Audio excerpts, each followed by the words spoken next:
இன்றே டவுன்லோட் செய்து உங்கள் ஃபேவரட் ஷோக்களை என்ஜாய் பண்ணுங்க. உன்னை பார்த்து எம்பூட்ட நாளாச்சு. சூடாமணி இருக்கிற வரைக்கும் வருஷம் ஆதிசாமிக்கு பூஜையை போட்டுருவா. அவளோட அம்புட்டு பூஜையை நின்னு போச்சு இல்ல. அதெல்லாம் விடுங்க.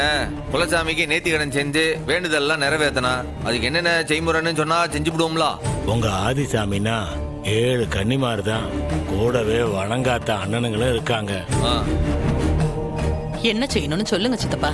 வழக்கமான நடைமுறைதாம்மா. வீட்டுல இருக்கிற ஆம்பளைங்க எல்லாம் காப்பு கட்டிக்கிட்டு விரதம் இருக்கணும். எப்போ நீ நானும் மட்டும்தான் மற்ற ஆம்பளைங்களாம் செய்யணுமாண்ணா? முத்துப்பாண்டி இவன்லாம் நான் விரதம் இருக்கணுமாண்ணா? அதெல்லாம் ஒருத்தரும் தேவையில்லை, நம்ம 2 பேர் மட்டும் இருந்தா போதும். அது மட்டும் இல்ல, 7 கன்னிமாருக்கு நம்ம கையால மஞ்ச அரைச்சி பூசி குளிப்பாட்டணும். நம்ம கையால நெல்லு குத்தி அரிசி எடுத்து பொங்க வச்சு படைக்கணும். எல்லாத்தையும் செஞ்சு விடுவான். குத்தி எடுத்த அரிசியை ஊற வச்சு மறுபடியும் குத்தி மாவாக்கி மாவளுக்கு பூசை போடணும். அத நாங்க பாத்துக்கிறோம் தாத்தா.